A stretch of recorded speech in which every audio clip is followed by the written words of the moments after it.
They were believed to have fled the country. Authorities closed the case. But 4 years later, the desert revealed the truth and exposed the killer behind the McStay family murders. This is the case of the McStay family murders.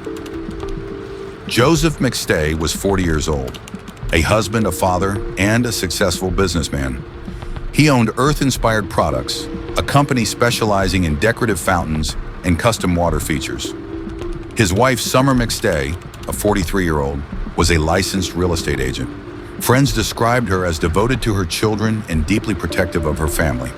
Together, they were raising 2 young sons, Johnny, 4 years old, and Joseph Jr., just 3.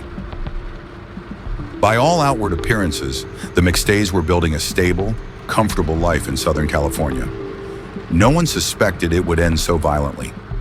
Just like with any of these cases, the 4th of February started out just like any normal day. For the next day, Summer was at home looking after the children and overseeing some of the renovations that were happening at the house, and Joseph went out for a business meeting. He met with his business partner, a guy named Charles Merritt, who also went by Chase at a Chick-fil-A in Southern California. The meeting went fine, and Joseph went home. Joseph and Chase spoke a few more times throughout the day. At 7:47 p.m., a neighbor's surveillance camera captured something unusual.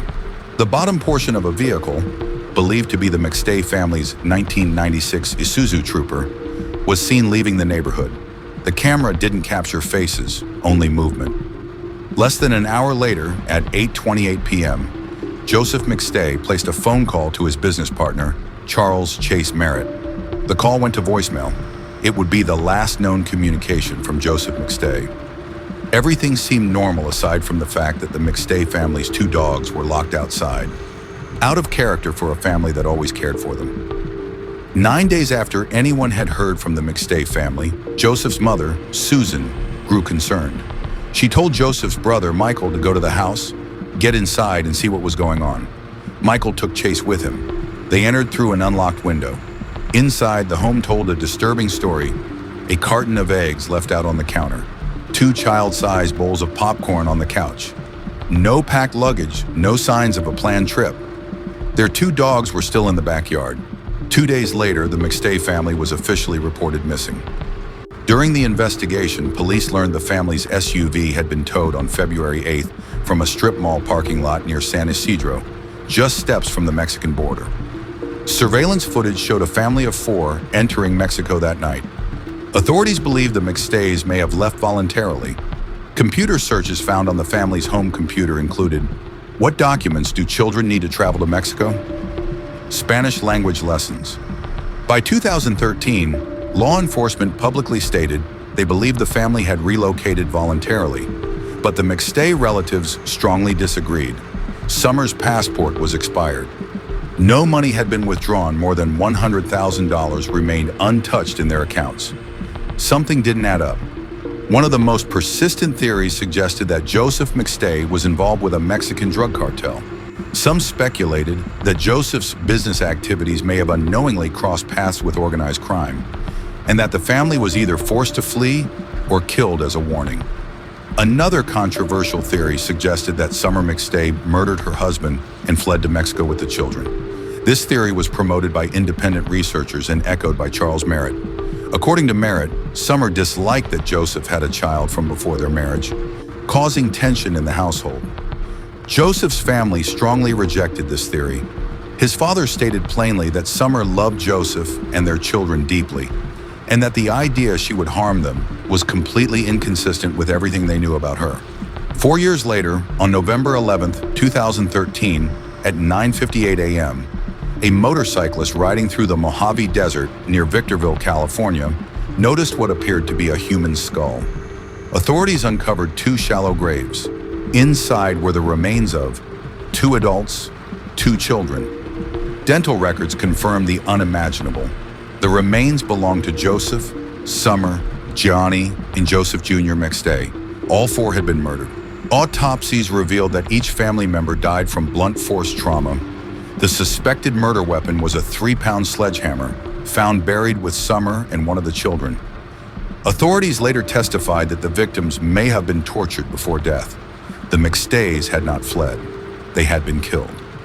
As investigators re-examined the case, attention returned to one man, Charles Chase Merritt, Joseph's business partner, the last known person Joseph contacted, the first to raise concerns after the family vanished DNA recovered from the McStay family's vehicle matched Merritt. Financial records revealed something even more troubling. In the days after the murders, Merritt had written more than $21,000 in checks from Joseph's business account without authorization. He then lost large amounts of that money gambling at local casinos. Prosecutors allege that Merritt had a serious gambling problem, was deeply in debt, feared being exposed for financial fraud. According to the state, Merritt killed the McStay family for financial gain, attempting to steal from the business and cover his tracks by staging a disappearance. On November 5, 2014, Merritt was arrested. He was charged with 4 counts of murder, and prosecutors sought the death penalty. The case moved slowly. Merritt fired multiple attorneys, attempted to represent himself, and delayed proceedings for years. Finally, on January 7, 2019, the trial began in San Bernardino County. After months of testimony, forensic evidence, and financial records, the jury reached a verdict. On June 10, 2019, Charles Chase Merritt was found guilty on all 4 counts of first-degree murder. The jury recommended the death penalty. On January 21, 2020, Merritt was sentenced to death. Though California has a moratorium on executions, Merritt remains on death row with no possibility of parole. The McStay family murders stand as one of the most haunting cases in modern California history. The McStay family was not lost, they were taken. And for years, their story was buried beneath false theories, missed signs, and devastating silence. It is a reminder that justice may be delayed, but the truth has a way of coming to light. Thank you for watching. If you have thoughts on this case, share them respectfully in the comments below. And if you want more true crime stories like this one, subscribe to the channel.